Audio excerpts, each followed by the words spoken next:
Hello everyone, it's my pleasure and great honor to share with you this very important lecture about echocardiographic assessment of athletes' heart.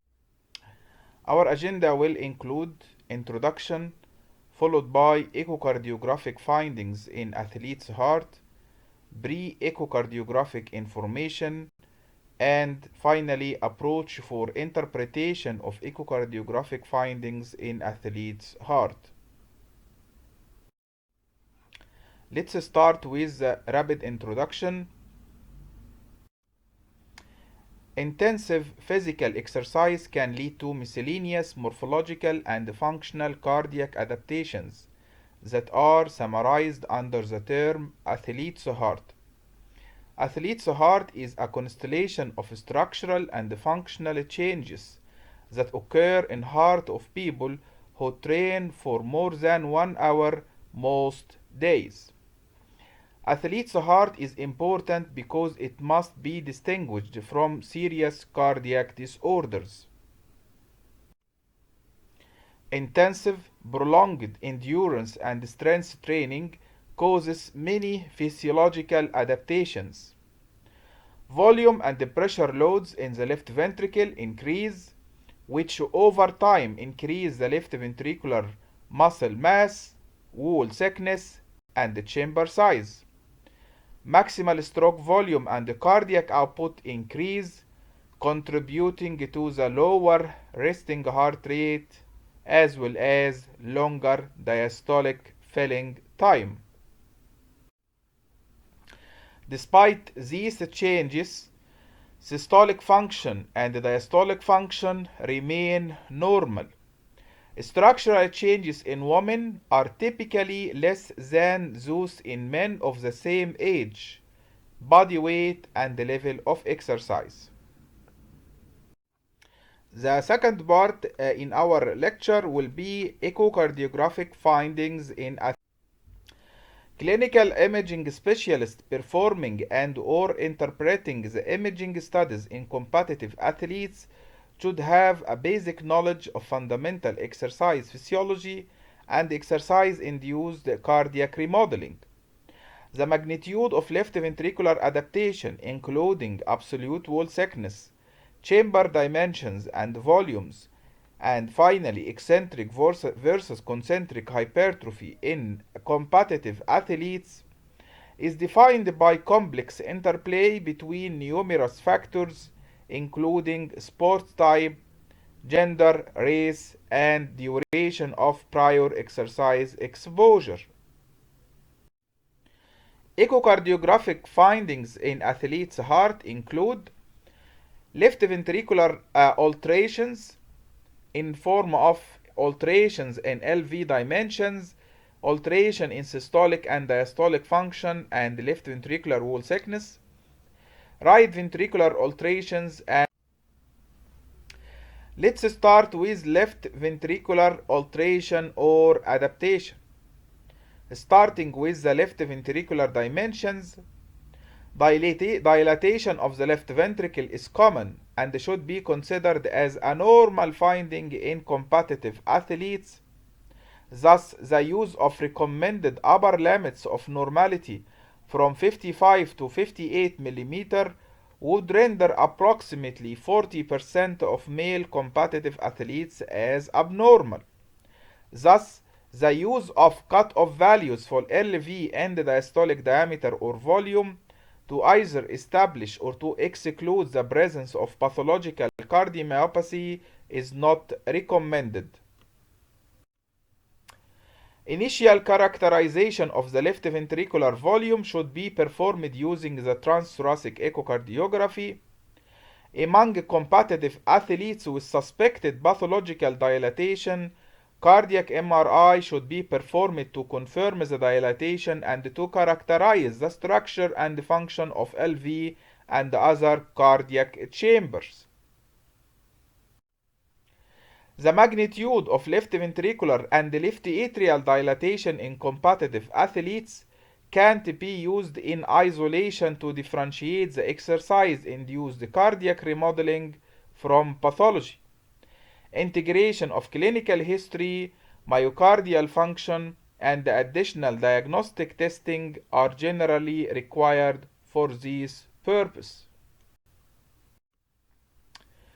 Let's see this example for left ventricular adaptation or dilatation. Compare the both sides of image. On the left we can appreciate the non-athlete heart, and on the right we can appreciate the significant dilatation of right ventricle and left ventricle as compared to the non-athlete heart.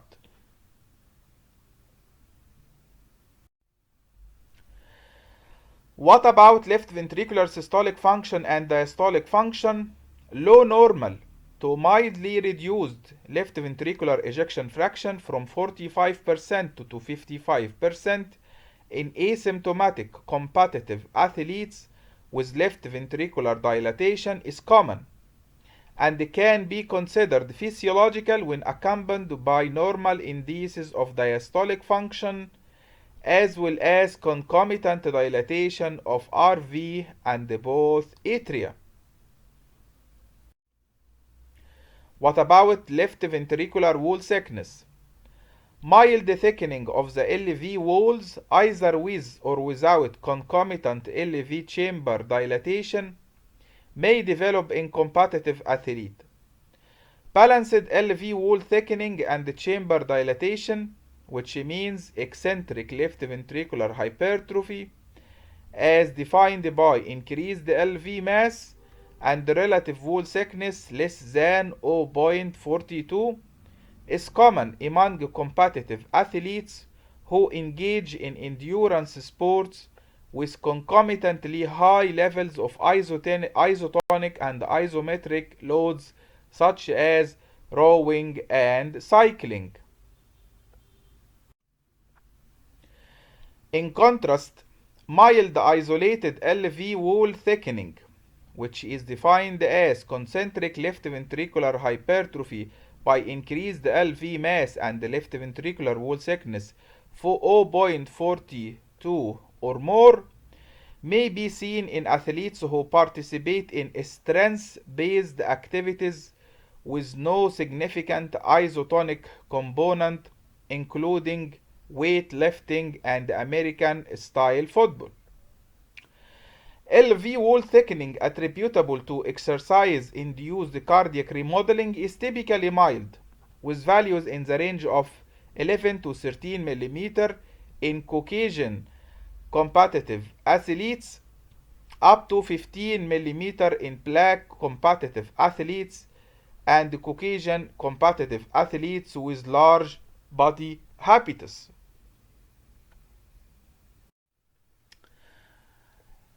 Values in excess of these cutoff points should raise the suspicion of pathological left ventricular remodeling. The transthoracic echocardiography measurement of wall thickness taken from the parasternal long axis views must be made carefully to avoid inclusion of RV septal trapiculations and postural LV wall thickening with concomitant reduction in pulsed wave Doppler and or tissue Doppler indices of diastolic function and or reduction on LV longitudinal systolic strain should raise the suspicion of pathological LV remodeling. LV wall thickening of unclear etiology or incomplete visualization of all LV wall segments during transthoracic echo should prompt additional imaging with cardiac MRI. This is how to measure the septal wall thickness accurately.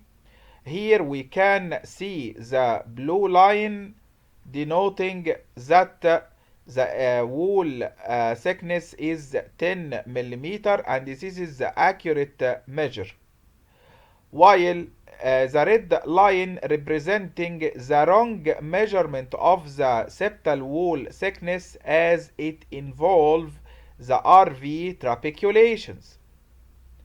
and we can appreciate it also in the short axis view. The 10 millimeter is the correct measure, denoted by the blue arrow, while the red arrow denoting false impression of left ventricular hypertrophy or increased septal wall thickness, as it involved the RV trapiculations, and this is a very common mistake. And let's see this very nice example of a case which was referred for a tertiary center for possible hypertrophic cardiomyopathy and asymmetrical hypertrophy involving the posterior wall and sparing the septum. But when we revise the measurement, we will see that the septum is correctly measured, and it was 11 millimeter, while the posterior wall is wrongly measured and it is overestimated. It was measured as 16 millimeter. When we ask for a zoomed view in posterior wall, we will appreciate the presence of papillary muscle and chordae, which was involved in the measurement, which leads to overestimation of the posterior wall thickness. Either if you measured here, it will be about 13 millimeter, here 14, and here 16 millimeter, and all these values are wrong. The correct measurement is only 10 millimeter, denoted by the green arrow. So please avoid use of M mode in measurement of LV wall thickness, and avoid the involvement or the inclusion of RV trapiculations or moderator band with the septal wall thickness, chordae tendineae and the papillary muscle with posterior. And this is an example for an echocardiography obtained from a healthy competitive athletes, and here we can appreciate the dilated LV and increase in the wall thickness in form of 12 millimeter wall thickness in the septum and posterior wall, but the parameters of diastolic function were normal.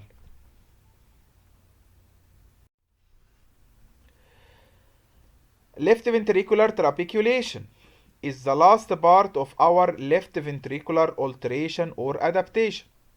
Physiological hypertrapiculation of LV apex is common among competitive athletes, most frequently observed in the plaque and endurance sport competitive athletes. The physiological hypertrapiculation should be accompanied by normal wall thickness and normal indices of systolic and diastolic function. Transthoracic echo, often requiring the addition of intravenous ultrasound enhancing agent for image optimization, represents the first line imaging for characterization of LV hypertrapiculation among the competitive athletes. Incomplete characterization by transthoracic echo of LV apex among competitive athletes with suspected non-compaction cardiomyopathy should prompt CMR imaging. Now we will talk about RV alteration or adaptation. When due to exercise-induced cardiac remodeling, RV dilatation is common adaptation in competitive athletes engaging in endurance sport, and should be accompanied by LV dilatation, LV eccentric remodeling or hypertrophy, and biatrial dilatation. Physiological dilatation of RV should occur without structural changes in the RV in form of aneurysm or focal wall thinning, or functional impairment of the RV in form of focal. Clinical cut-off point for RV dilatation can't be used in isolation to differentiate the exercise-induced cardiac remodeling from pathological RV remodeling. Transthoracic echo has important limitations with respect to delineating the magnitude and the etiology of RV dilatation in competitive athletes. Cardiac MRI should be performed in all competitive athletes with RV dilatation of unclear etiology. What about aortic alteration or adaptation? Mild aortic sinus or ascending aortic dilatation may occur in competitive young athletes, but the absolute aortic measurement of 40 mm in male or 34 mm in female are uncommon. A finding of aortic sinus or ascending aortic dimensions in excess of these 6 specific cut points should prompt clinical consideration of aortic pathology with subsequent imaging with either gated CT angio or cardiac MRI. The third part of our lecture will be pre-echocardiographic information. Pre-echocardiographic information. The aim of transthoracic echo is to differentiate the physiological adaptation from pathological abnormality where possible. So it is vital that echocardiographer know the main pathological conditions that may be found and must be aware of the normal variation in response to exercise. The extent and the nature of physiological cardiac adaptation in athlete's heart is based on number of factors, and attempt should be made to obtain information on each of these before. These factors include gender, age, race, body surface area, symptoms, ECG changes, training volume or level, and sport type. How to approach the echocardiographic findings in athlete's heart. The following algorithm highlights the possible interpretation of athletes' echocardiogram when absolute values fall outside the British Society of Echocardiography normal range. So let's start with the absolute wall thickness. If any measurement exceeded 12 millimeter or 14 millimeter in male or 13 millimeter in female patient of black gender, or left ventricular diameter, left ventricular end diastolic dimension exceeding 59 millimeter or 3.1 millimeter per meter square in male, or left ventricular end diastolic dimension exceeding 53 mm or 3.2 mm per meter square in female, or left atrial size. In male, left atrial diameter above 40 or left atrial volume index above 28 milli per meter square. In female, left atrial dimension above 38 and left atrial volume index above 28 millimeter per meter square. We will go for the second step to assess the LV systolic function.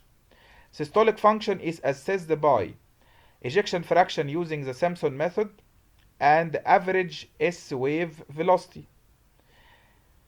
If the ejection fraction is above 55% and average S wave velocity obtained from the tissue Doppler above 9 cm, we will consider LV adaptation or physiological adaptation.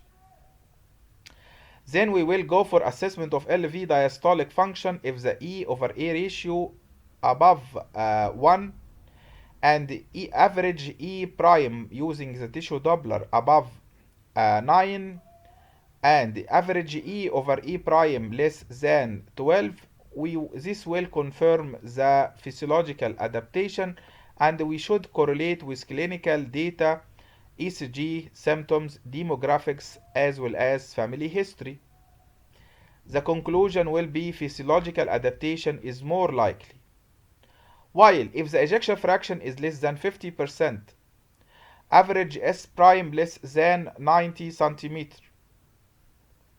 E over E ratio less than 1, average E prime less than 9 centimeter, E over E prime ratio above 12, then the pathological adaptation is more likely. and we will go for cardiac MRI and to correlate with the clinical. What about right ventricular assessment? If the RVOT diameter is exceeding 35 millimeter or 21 millimeter per meter square, or RV basal diameter exceeding 42 millimeter, or RV to LV ratio is more than 0.66, we will go for the next step, which is assessment of RV systolic function using Etapsi, fractional area change, and S-wave. If the Etapsi is above 16 millimeter, a fractional area change above 33%, S wave velocity exceeding 10 centimeter, then it is the physiological adaptation is more likely, provided there is no evidence of wall motion abnormalities in form of dyskinesis or ekinesis or RV aneurysm, and to be also correlated with the clinical data, ECG, symptoms, and the demographics as well as family history. While if the RV is impaired in form of TAPSI less than 16, fractional area change less than 33%, S prime less than 10 centimeter, most likely it is pathological adaptation, and we will correlate with clinical data and refer for cardiac MRI. So my final take-home messages: athletes' heart refer to normal changes that the heart undergoes in people who regularly do strong aerobic exercise. In a patient with athlete's heart, the heart is larger, the heart wall are thicker. Differentiation between physiological adaptation and pathological findings need full clinical evaluation, ECG, and multimodality imaging in some cases. The references for this topic is the guidelines for practice of echocardiography in cardiovascular screening of sports participant, a joint policy statement of British Society of Echocardiography and Cardiac Risk in Young, recommendation on use of multimodality cardiovascular imaging in young adult competitive athletes, a report from the American Society of Echocardiography in collaboration with Society of Cardiovascular Computed Tomography and the Society for Cardiovascular Magnetic Resonance that was published in the American Society of Echocardiography. And this is the end of our lecture. Thank you so much.